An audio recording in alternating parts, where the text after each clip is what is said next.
वाला खारी पत्ता अंदर में दो लिए रख देली भीतर में जोड़ते ओतो कि हम निर्धन छी अज्ञानी पूजा पाठ विधि नहीं जानी बस करी छी सुमरन हाथ उठा के सब आदमी एक बार मां के नाम पर हाथ उठा के और सब हाथ उठा के ताली बजा के हम कभी खोलू नयन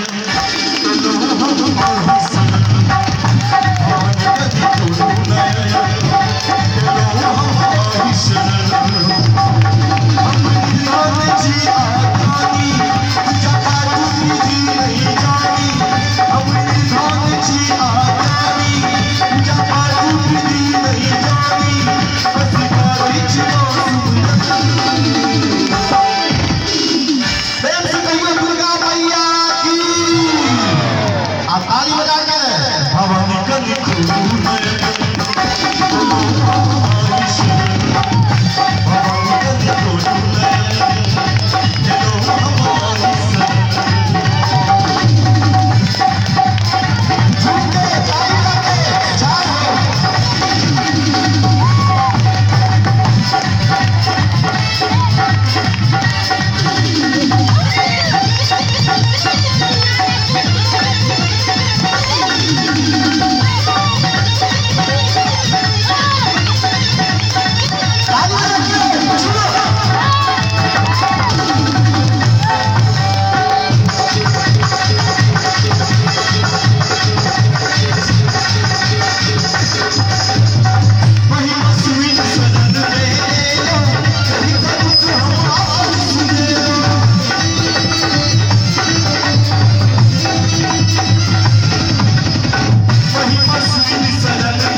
के चरण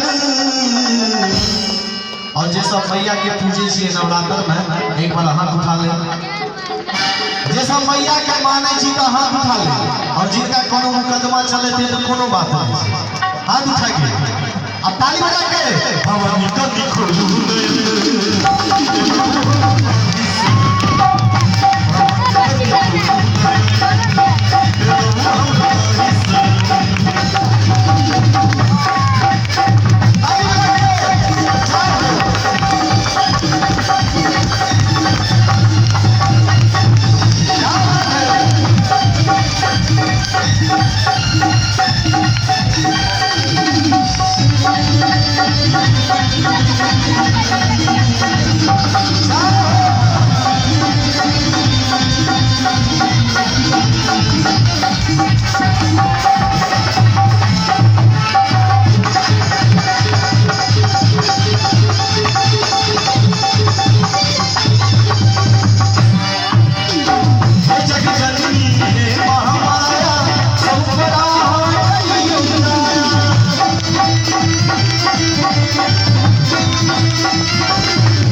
सच्चे दरबार में इतने देर में सब खाई पी लिया एक बार हाथ उठा लियो सब आदमी के शपथ है हाथ उठा के अपन अपन शपथ हाथ उठा के भवानी कली खोलू नयन भैया आपको नहीं बजाना इधर से ताली बजाएंगे ये लोग और ताली बजा के गाना है भवानी कली खोलू नयन के लो हम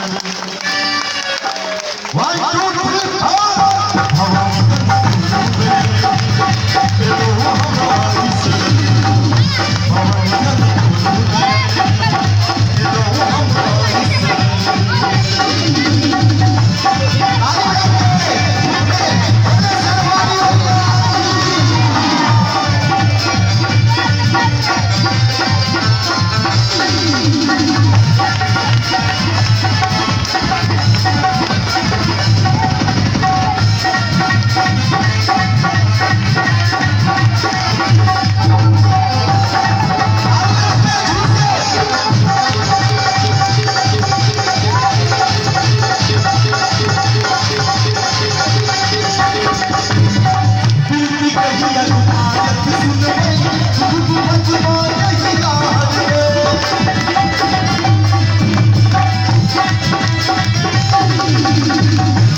कहिया बात सुन गई तू बतवा कहिया हरई निकली कुशल कर पहिले निकली कुशल कर पहिले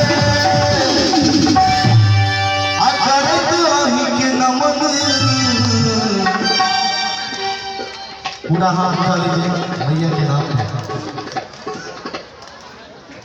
और कहा गया है भाइयों कि मोबाइल वही काम करता है जहां टावर होता है।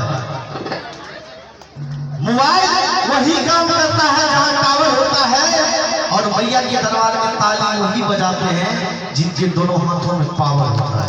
हाथ उठा के एक बार भैया भवन खुलू नयन एलो हम और शरण। ताली बजा के सब बोलिए हाथ आसन उठा लिया। क्या बात है। भवन खुलू नयन एलो हम और शरण भवन खुलू नयन एलो हम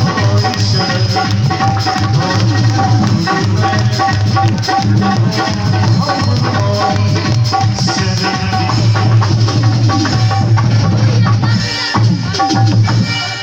और हम सुंदर संतुष्ट आशीर्वाद बंगड़ाटा ठाकुरबाड़ी के महंत जी राम मोहन दास हुनका सौजन 151 टका के आशीर्वाद भेटल। हमर समस्त कलाकार के दिस से बहुत बहुत धन्यवाद। प्रेम से कहियो साची दरबार की। और एक और सुंदर भजन अपने संपूर्ण भक्त के लिए